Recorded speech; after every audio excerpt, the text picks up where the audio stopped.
إن الحمد لله نحمده ونستعينه ونستغفره ونعوذ بالله من شرور أنفسنا ومن سيئات أعمالنا من يهديه الله فلا مضل له ومن يضلله فلا هادي له وأشهد أن لا إله إلا الله وحده لا شريك له وأشهد أن محمدا عبده ورسوله يا أيها الذين آمنوا اتقوا الله حق تقاته ولا تموتن إلا وأنتم مسلمون يا أيها الناس اتقوا ربكم الذي خلقكم من نفس واحدة وخلق منها زوجها وبث منهما رجالا كثيرا ونساء واتقوا الله الذي تساءلون به والأرحام إن الله كان عليكم رقيبا يا أيها الذين آمنوا اتقوا الله وقولوا قولا سديدا يصلح لكم أعمالكم ويغفر لكم ذنوبكم ومن يطع الله ورسوله فقد فاز فوزا عظيما أما بعد فإن خير الكلام كلام الله وخير الهدى هدى محمد صلى الله عليه وسلم وشر الأمور محدثاتها كل محدثة بدعة وكل بدعة ضلالة وكل ضلالة في النار. Indeed, all praise is due to Allah. We praise Him, we seek His help, and we seek His forgiveness. We seek refuge with Allah from the evil within ourselves and from the evil consequences of our bad deeds.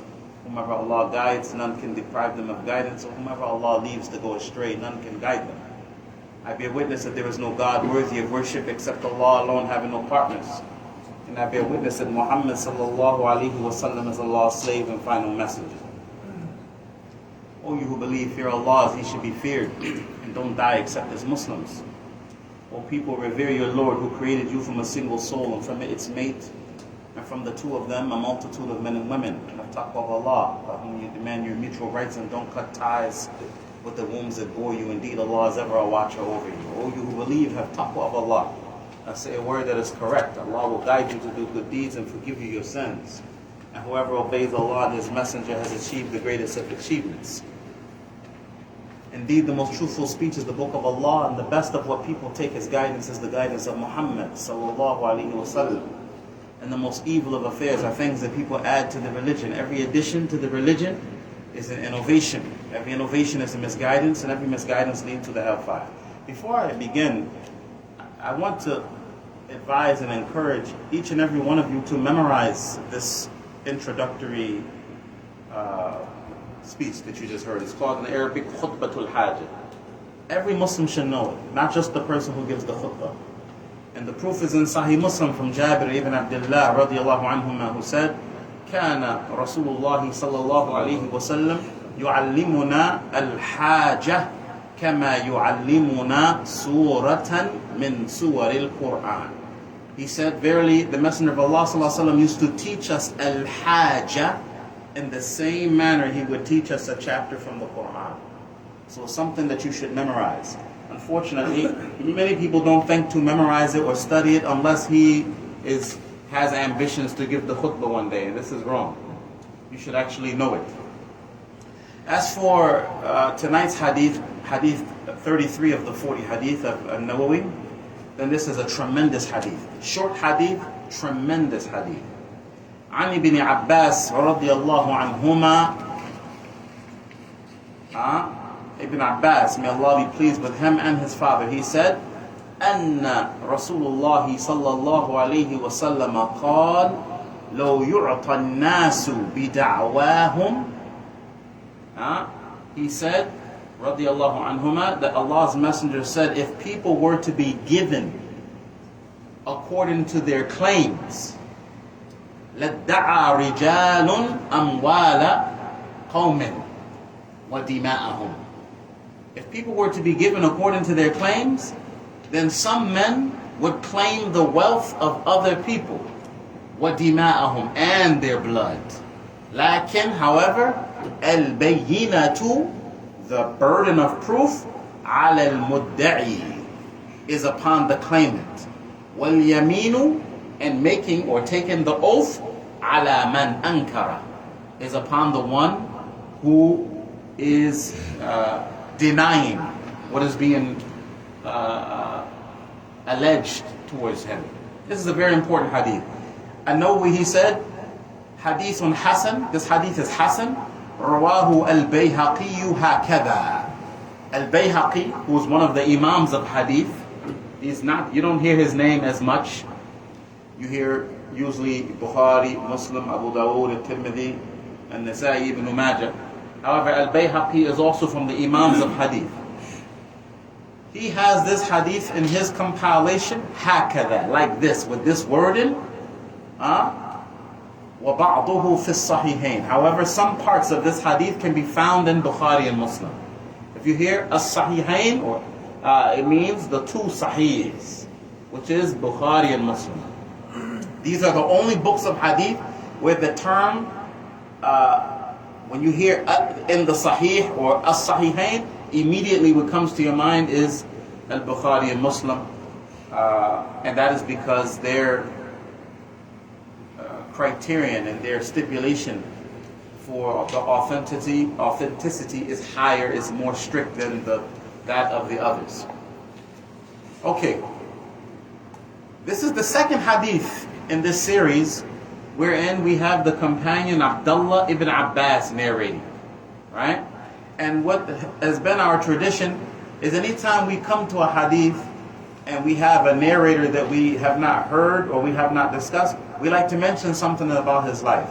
When we have narrators like Abdullah ibn Abbas, who has 5 hadith in this book, including the hadith 43, which Ibn Rajab added, right? An-Nawawī, his hadith go from 1 to 42. Ibn Rajab added an additional 8. That's why we're in our series, we're going to be doing 50 instead of 42 hadith. So Ibn Abbas has hadith 19, hadith 33, hadith 37, hadith 39, and hadith 43. Every time we come by Ibn Abbas, may Allah be pleased with him, we're going to mention something about him. That's how special and how important he is. You can't just talk about him in one sitting, Ibn Abbas. So today, inshallah, I'm going to share with you something I didn't share with you before about him. And this, what I'm going to share with you, is found in the collection of hadith of Imam al-Hakim. Imam al-Hakim An-Nawawī, he has a book of hadith called Al-Mustadrak. Alright? And he says, or he brings in this compilation of his, an incident that occurred. He says, Ibn Abbas said, when Allah's Messenger passed away, let me back up for a moment. When Ibn Abbas, when the Prophet ﷺ died, Ibn Abbas was still a young boy. He was very young. 11, 12, or 13, somewhere around there. He was very, very young. Ibn Abbas didn't really shine as much during that period. He came later. If you study fiqh, they will teach you that fiqh went through 6 stages. The first stage was the stage of At-Tashri'ah, legislation. That was during the time of the Prophet ﷺ. So the 23 years of the Prophet ﷺ up to 40 Hijri. That is the first period of fiqh. The second period of fiqh starts from there up until about 110 Hijri. Ibn Abbas shined during that period.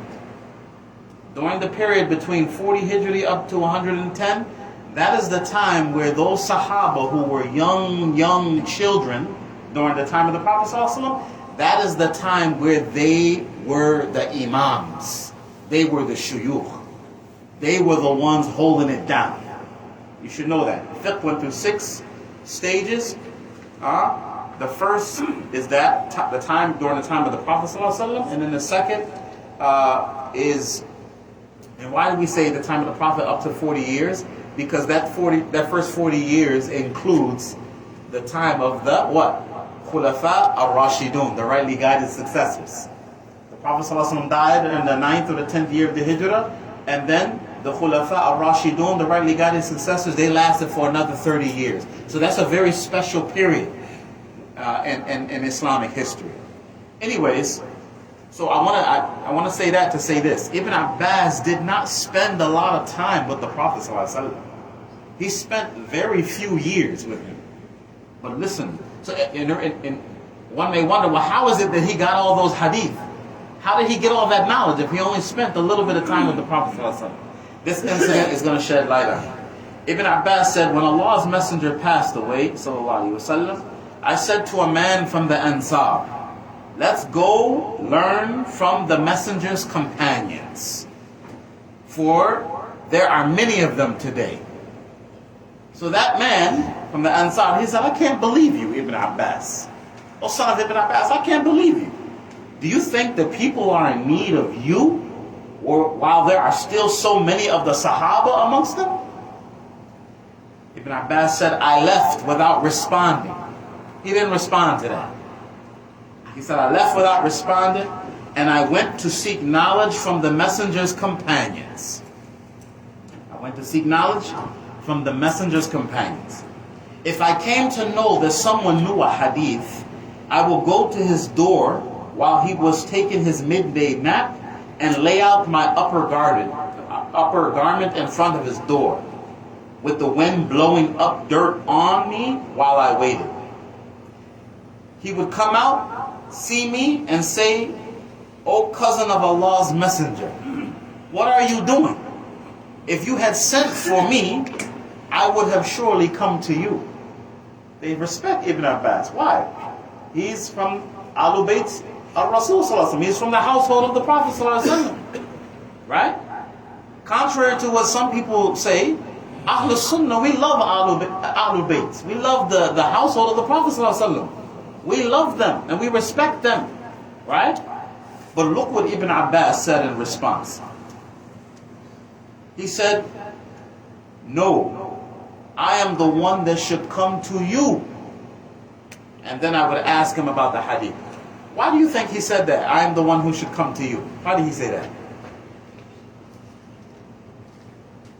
Based on what you just heard. Bismillah. This senior companion who has ilm, who has knowledge, he's saying to Ibn Abbas, why did you come? Had you sent for me, I would have come to you. Ibn Abbas would say in response, no, I am the one that should come to you. Why did he say that?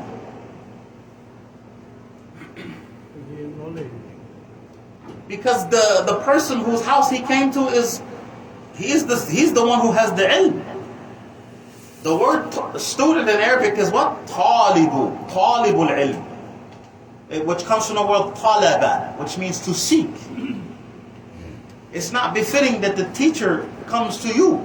You're supposed to go to the teacher. And this is something that needs to be understood. During the time of Imam Malik, the Amir al-Mu'mineen, the leader of his time, sent for Imam Malik to come to him. Imam Malik came, and when he came, he said, I want you to come and teach my sons. Give them private lessons. Imam Malik said, no. He said, the way we do it here in Medina is that the student comes to the teacher. This is what he said. And the Amir al-Mu'mineen, he agreed to that, and he told his sons, go to Imam Malik and sit in his lessons. So to continue with the story, Ibn Abbas, he said, no, I'm the one who should come to you. Ibn Abbas then says, later, that Ansari man saw me when the people had gathered around me to seek knowledge from me, and he said, that young man was more intelligent than I. SubhanAllah.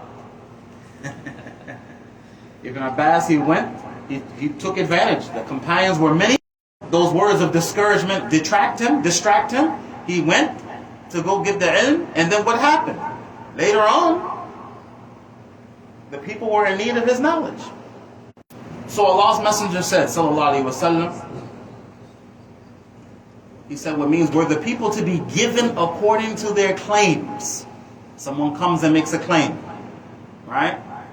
They go to the Imām. They say, Imām, brother so-and-so, he's upon this, he's upon that, he did this. Or sister comes and complains about her husband. Or a husband comes and complains, right? People are always complaining. The complaints, there are so many. To be Imam in America is hard, you know. Here, there's three main areas. As one of my friends years ago told me, he said, if you ever become an Imam, there's three areas you better know about, because they're going to be, this is where the majority of the complaints. He said, one, money. You need to have ilm fiqh about money, because people have a lot of complaints and questions about money. Two, matters related to nikah, talaq, and khula. Marriage, annulment, and those things. That's where a lot of the issues come. And I forget what the third one was. But those two, big. May Allah help us. The Prophet ﷺ said, what means were the people to be given according to their claims, some men would claim the wealth and lives of other people. These are not the only things that people claim, but the Prophet ﷺ mentioned these two because these are examples of the point that he is making, and these are the areas where a lot of harm is caused, especially the issue with the money. A lot of fitna with money, matters related to the money. He said, if the people were to be given according to their claims, some men would claim the wealth and lives of others, but the burden of proof is upon the claimant, and the taking of an oath is incumbent upon him who denies. So the first thing we're going to say is this narration is a asl, a foundation with respect to judicial matters. This narration is an asl, a foundation with respect to judicial matters. Disputes, khusumat, right? This narration is a foundation in this regard. Also, it is not allowed to rule in favor of or against a person on account of his or her claim alone. Just because someone makes a claim, you cannot give a ruling for or against that person or another person based on that claim alone. In matters of disputes, returning to Allah's Sharia is appropriate, is the appropriate course of action. There's going to always be disputes. There are even disputes amongst brothers, Muslim brothers. There are disputes amongst even students of knowledge. There's disputes. Look at what Ibn Taymiyyah says, rahimahullah. This is not in your notes. It's in the 17th volume of his Majmu'. In the 17th volume of Majmu' al-Fatawa, Shaykh al-Islam Ibn Taymiyyah, he said, beautiful words. He said, إِذَا وَقَعَ بَيْنَ مُعَلِّمٌ وَمُعَلِّمٌ. If there occurs between two teachers, two people of knowledge, إِذَا وَقَعَ بَيْنَ مُعَلِّمٌ وَمُعَلِّمٌ, or مُعَلِّمٌ وَتِلْمِيذٌ, between a person of knowledge and a student, أو تِلْمِيذٌ وَتِلْمِيذٌ, or between two students, خُصُومَةً, a dispute, أو مُشَاجَرَةً, or some disagreement. Look what he said. لا يجوز لأحد أن يعاين أحدهما حتى يعلم الحق. It's not permissible for anyone to aid any one of the two of them until he knows the reality of the situation. فلا يعاونه بجهل. He doesn't aid him with ignorance. ولا بالهوى, nor with desires. بل ينظر في الأمر. Rather he looks into the matter. وإذا تبين له الحق. And when the truth is clear to him, أعان المحق على المبطل. The one who is upon the truth should be aided against the one who is wrong.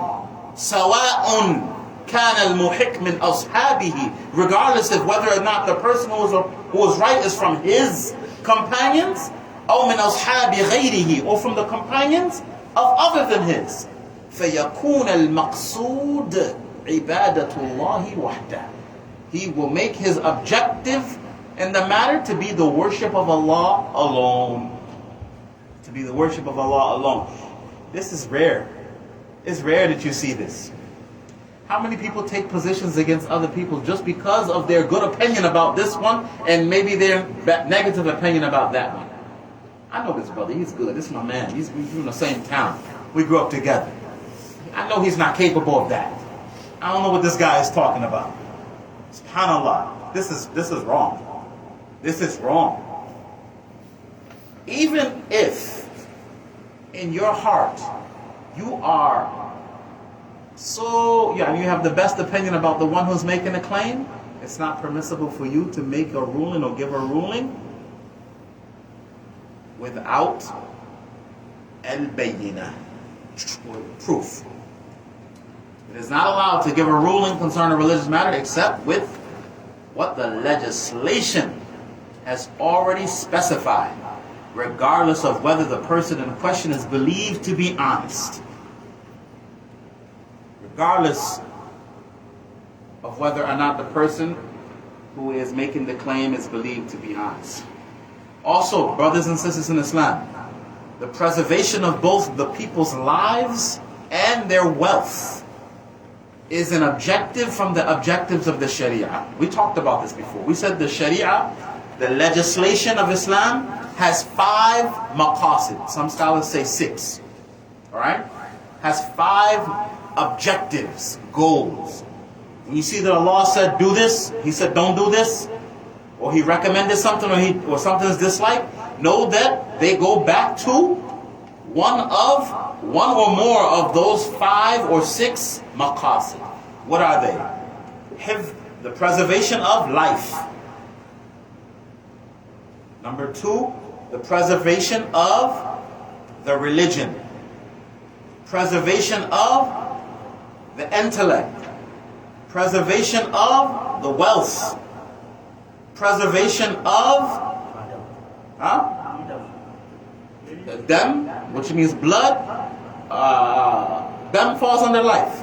Preservation of the life is included there. The preservation of, we mentioned that the intellect, the preservation of honor. This is why backbiting is haram. This is why namima, tale carrying, is haram. This is why qeel wa qal is haram. Why? Islam wants to protect the ird, the honor. The Prophet ﷺ said, verily your dima, your blood, your honor, and your wealth are haram, are forbidden, just like, or in the same manner as this day, as this place. It's talking about the day of Arafah, and the place of Mecca, and the month of Dhul Hijjah. Very important to understand. So these are the 5 things. Those who say that Islam came to protect 6, they say the 6th one is lineage. The lineage. The bloodline. And they say this is why zina, fornication, adultery is prohibited. Because through zina, the lineage is not preserved.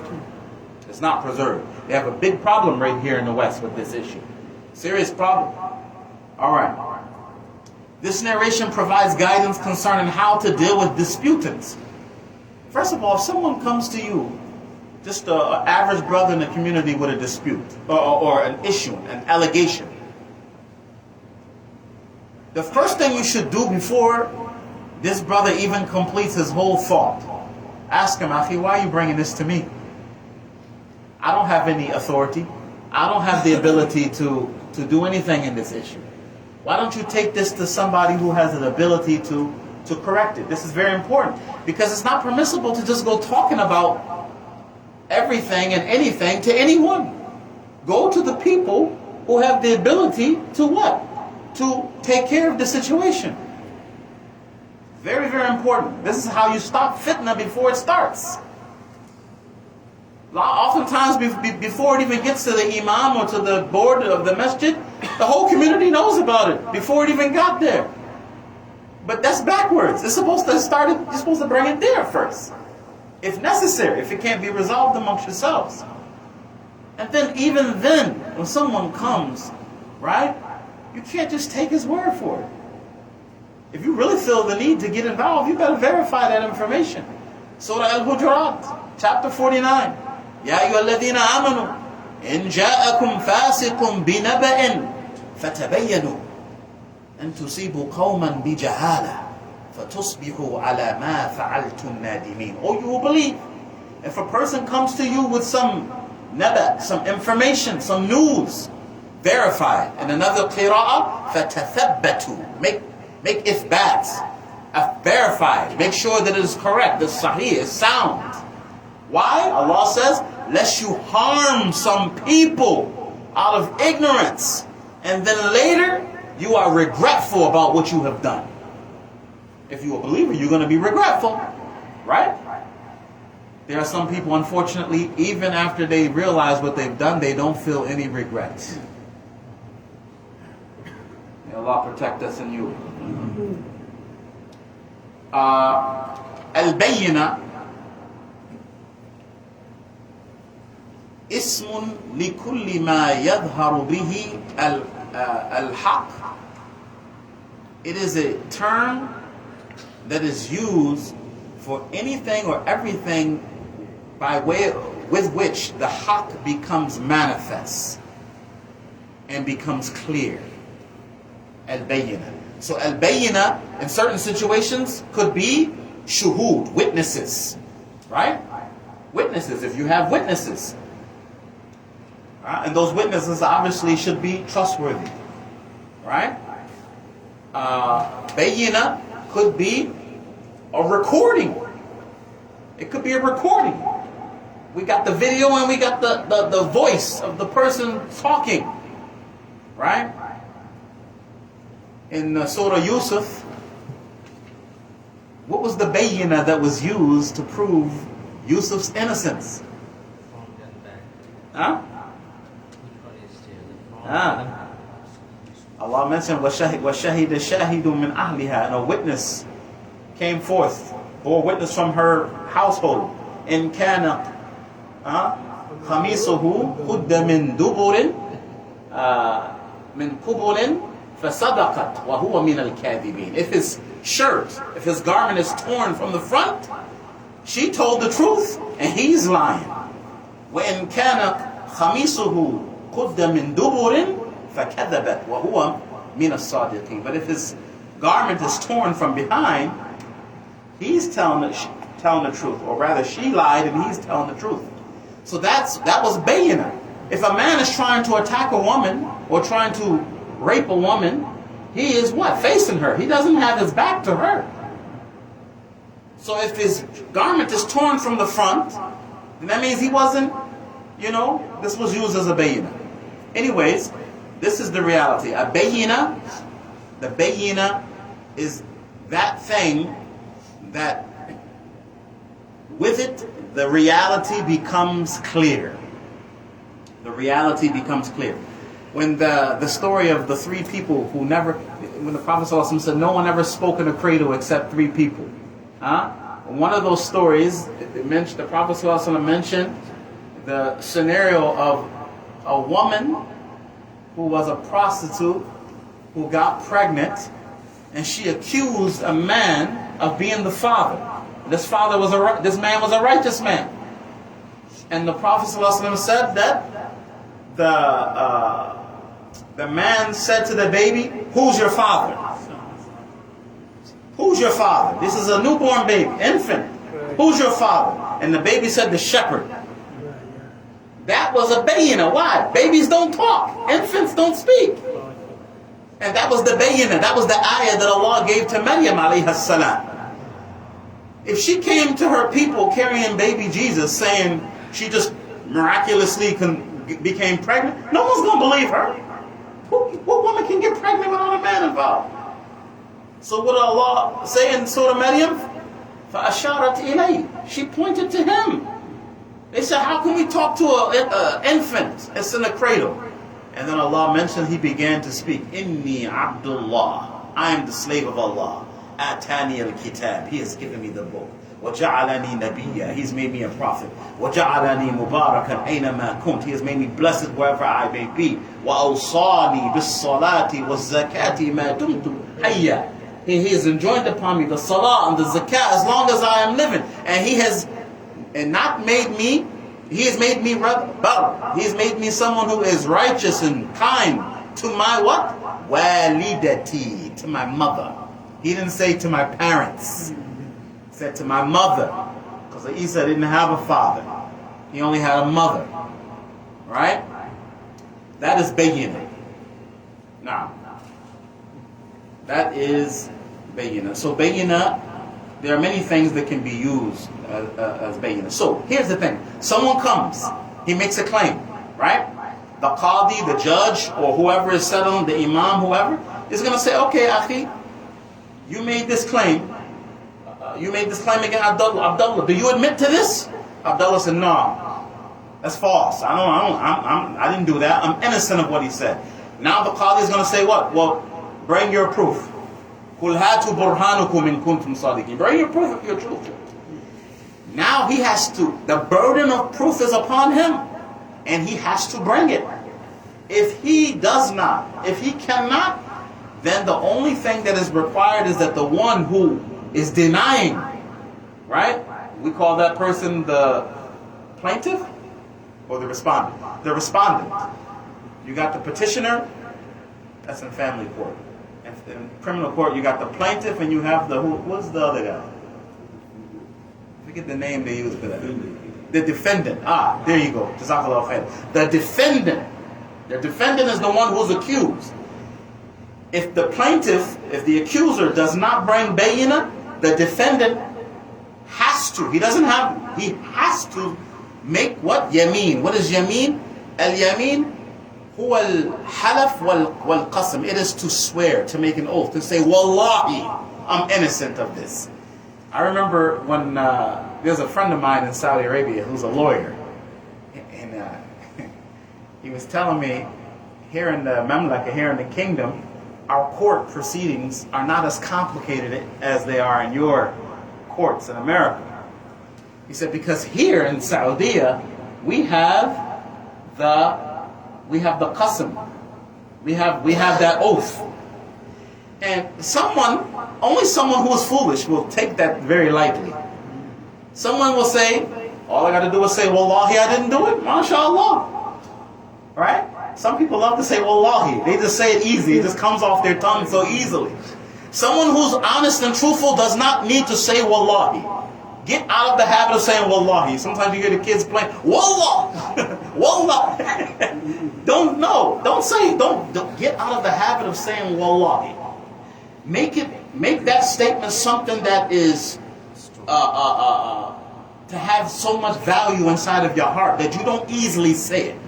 So now when a situation comes, Allah forbid, but if it arises, the situation comes and the person cannot bring the proof and you are in fact innocent, when you say, Wallahi, I'm free of what the brother is saying about me. That holds a lot of weight. And trust and believe, brothers and sisters, you don't swear by Allah and lie and get away with it. You want to use Allah's name? Wallahi, don't play. Don't play with anything. Don't play with Allah subhanahu wa ta'ala's name. This is a serious matter. But this is what is required. Now if the defendant does not make the oath, the judge is going to give a ruling against him. He's going to give a ruling against him. If you don't say by Allah, I'm free to what the brother said, then the judgment is going to be against you. Right? This is the last point. If the claimant doesn't support his claim with convincing proof, the accused must take an oath to absolve himself. This is done by swearing by Allah that he is free of what the claimant has accused him of.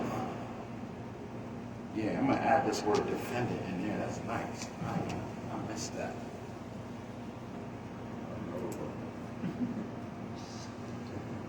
You would think I would know what that word is. Defendant. All right.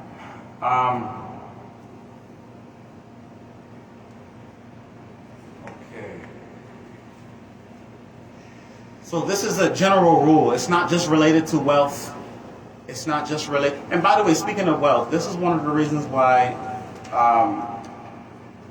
there's so many the ahkam, the rulings related to inheritance, right? These things all come in the Quran. Allah specified them, right? This area is very, very important, and this is an area that every Muslim community should have someone who's an expert in this area. This is known as fard kifaya. It's a collective obligation. Every community should have brothers and or sisters who have knowledge about inheritance, who have knowledge about these things. And this is why I said we don't have time to waste. You know, we have to get serious about learning our religion. Alhamdulillah, you here, this is a step towards that. But we have to take learning our religion very seriously, especially those matters that are obligatory upon us. As the scholars say, مَا وَجَبَ عَلَيْكَ فِعْلُهُ, whatever is obligatory upon you to do, وَجَبَ عَلَيْكَ تَعَلَّمُهُ, it is obligatory upon you to learn it. You have to take learning these things seriously. Alright? This is all I really have for this. Anything I didn't go over that you have in your handout, then that's for you to read. I don't want to make them very long. If you have questions, feel free to ask.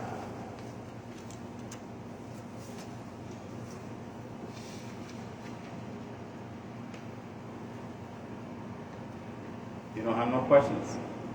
I have a question, but I'm not sure that's the right. What about the biasness from there? So if there is something, somebody taken for that one particular decision, it does some have that weakness of the other party. It does biasness will be. You mean the person who's making the decision has a bias? Oh, that's very serious. Because we are human beings, we Yes. are not. I mean, it's come anywhere. So what's yours? Let me say this. Yeah. The brother is asking, what about the scenario wherein the person who is being requested to be a judge, or he's being requested to handle the situation, he has a bias towards one of the two? What about that? First of all, no Muslim should easily allow himself to be a judge in other people's affairs. One of the Salaf said, whoever, not one, some of the Salaf used to say, whoever allows himself to be a judge in the people's affairs, قَدْ ذُبِحَ بِغَيْرِ سِكِّينٍ, he has been slaughtered without a knife. No Muslim should be, let me have it. I'll help. No one should volunteer for that type of stuff. These are not light, easy affairs. Keep in mind, there is something I didn't mention. I'm glad you asked the question. In this life, the ahkam, the rulings are based upon what's apparent. The rulings are based upon what's apparent. The Prophet ﷺ said, some of you come to me with your disputes. Some of you come to me with your disputes. And I give a ruling in favor of the one who makes the what? Strongest case. And then he says, sallallahu alaihi wasallam, whomever I have given a ruling in favor of, and he wasn't entitled or deserving of that, know that I have only given him a piece of the hellfire. You see? So at the end of the day, and this goes to show you the Prophet ﷺ, he doesn't know the unseen. This hadith, amongst many others, is very clear. He does not know the ghaib, the unseen. The only one who knows the ghaib is Allah subhanahu wa ta'ala. And we have too many examples of that from the Prophet's life. He did not know the unseen. And he said, as Allah says, قُلْ إِنَّمَا أَنَا بَشَرٌ مِثْلُكُمْ, say, I'm only a man like you. He's a human being. With that being said, it is possible for someone to give a ruling in favor of someone. It is possible. And it happens. Right? Amongst Muslims and non-Muslims. But just remember the hadith that I just shared with you. That person who did that, who gave that ruling in favor of someone without right, as well as the one who took it knowing that he wasn't deserving of it, both of them, they just welcomed themselves to Allah's punishment and Allah's anger. It's something that should not be taken lightly. It should not be taken lightly. Muslims, there's no mujamala in Islam. One of the scholars of Hadīth, Ali ibn al-Madani, rahimahullah, he said, don't take Hadīth from my son, فَإِنَّهُ ضَعِيفٌ. Don't take Hadīth from my son because he's weak. This is the Imām of Hadīth. He said that about his son. There's no mujamala in Islam. Even his son. The Prophet ﷺ said, what? If Fatima, radiallahu anha, if she were to take something, I would cut her hand. There's no mujamala in Islam. So people have to fear Allah with these type of things. Whether it's your family member or your friends, as this is what happens sometimes. People know very well that this person is in the wrong, but because he's in with that circle or that group or that family, you know, it's like, this is wrong. This is wrong. Islam orders us to be just. Inna Allah ya'murukum bil adli wal ihsan. Verily Allah orders you with adl, justice, wal ihsan. And Allah has told us in the Quran, speak the truth even if it's against your own selves. Right? So that's how we would answer that question. But again, in this life, matters are based upon what is apparent. So the Qadi or whoever is playing that role is going to give a judgment based upon what is apparent. But at the end of the day, Allah knows. Allah is the all-knowing, the all-wise. He sees everything that's going on. So even though you might get an outcome that you wasn't supposed to get, trust and believe. Allah subhanahu wa ta'ala saw that. And there ain't no escaping Allah's justice. وَمَا كَانَ رَبُّكَ نَسِيًّا. Allah doesn't forget. You're going to be brought to account.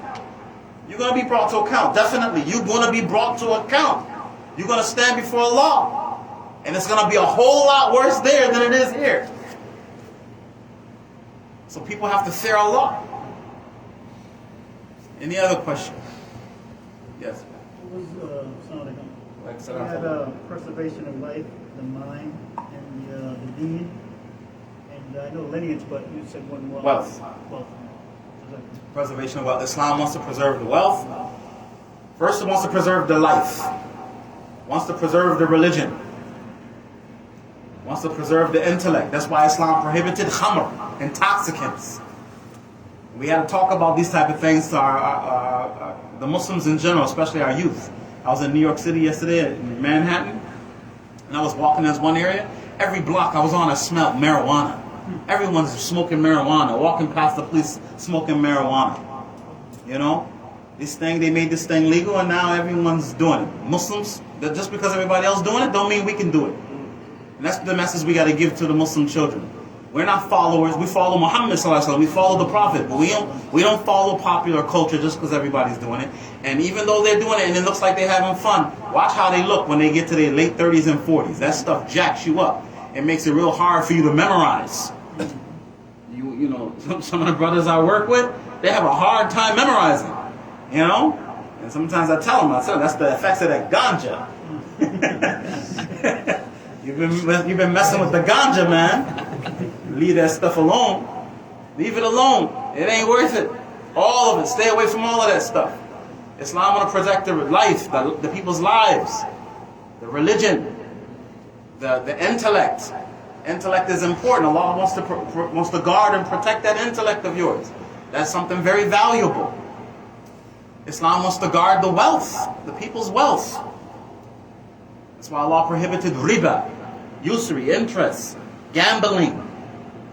You heard last summer, 2 summers ago, that woman who was in Niagara Falls at the casino? Woman lost $24,000. $24,000. And that was the second day. The first day she lost another ridiculous figure. This time she becomes so overwhelmed with grief, she took her car and drove herself into the Niagara River. And it stopped before it could go over the falls. You remember this? Huh? I think I heard about it. Yeah. Islam wants to protect your wealth. And Islam also wants to protect your honor. This is why a Muslim doesn't go to certain places. And someone says to you, Akhi, what are you doing in that place? You know, I understand. I know what it looked like. It's not really what it looked like. I'm not doing that. But you're there.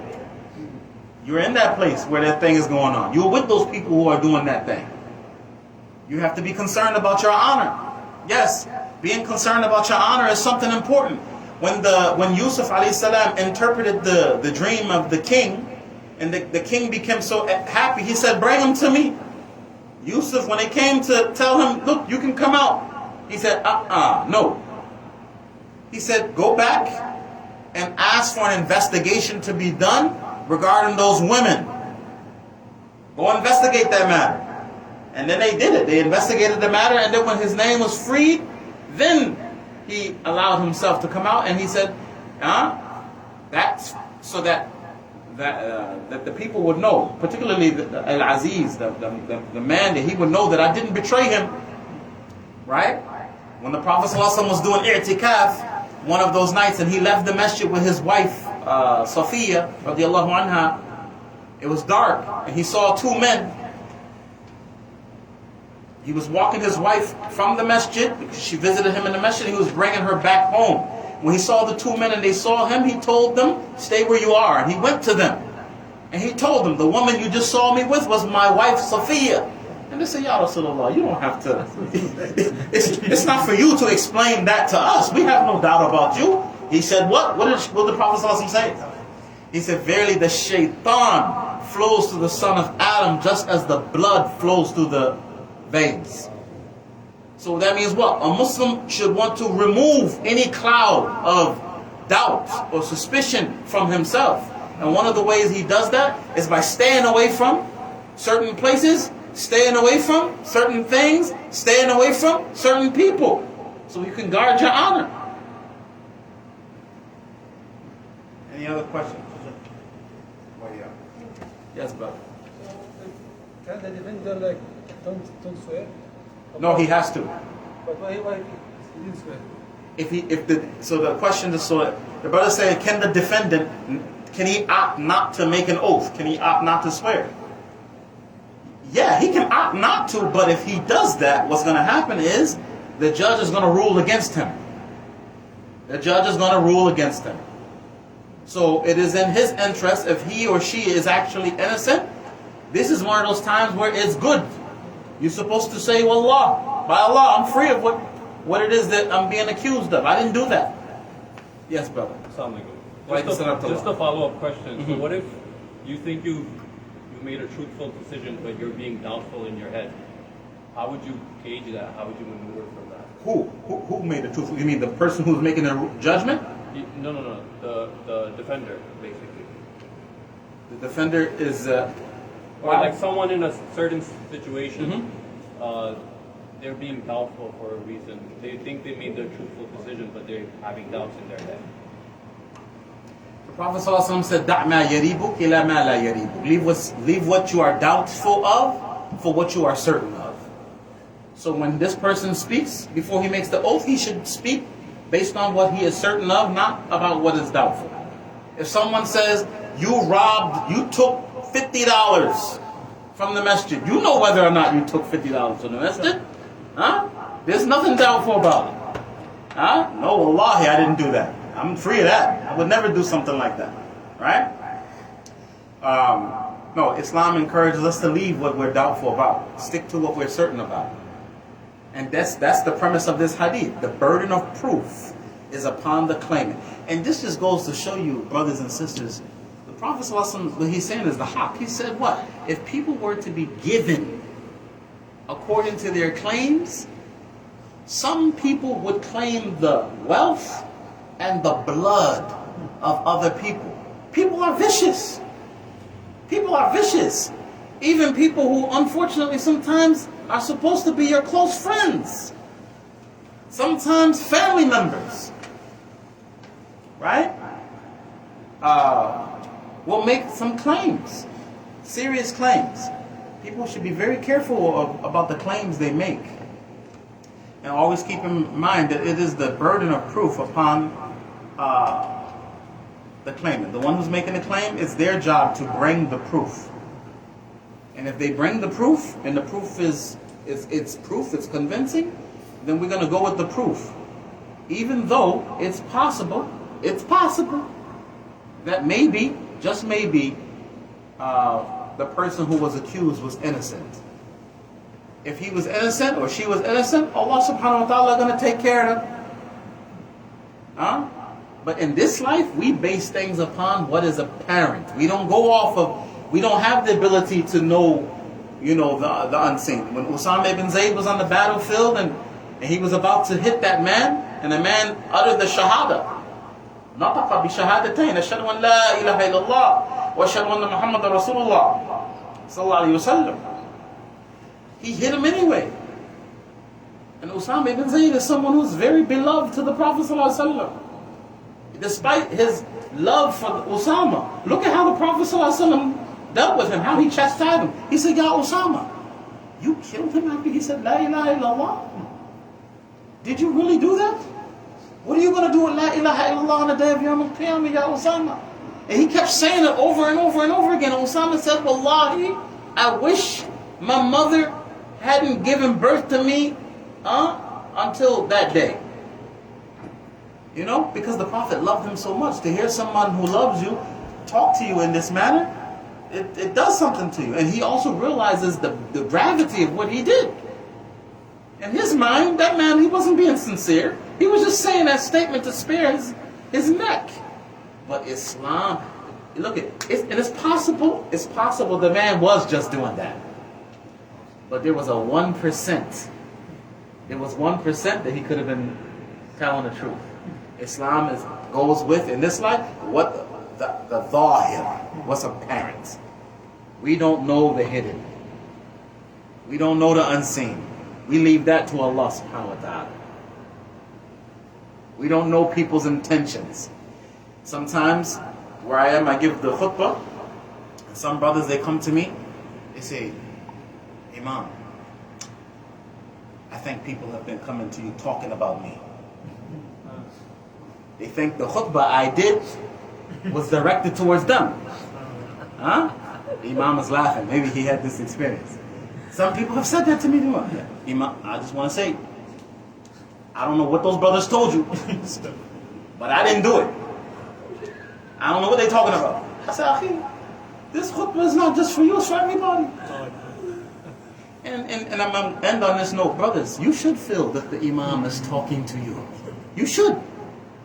If that khutbah, if you cannot connect the dots between what is being said in the khutbah or the class to you and your life, then one of two things is absent. Either the khatib is speaking about something from another planet, or you ain't listening. You're supposed to feel like when you leave the masjid, you're supposed to say, MashaAllah, Alhamdulillah, I got something to work with. That's how it's supposed to be. He shouldn't be like, oh gosh, here he goes again. He's talking about me. He's talking about me. La hawla wa la quwwata illa billah. Subhanakallahumma wa bihamdika ashhadu an la ilaha illa anta astaghfiruka wa atubu ilayk.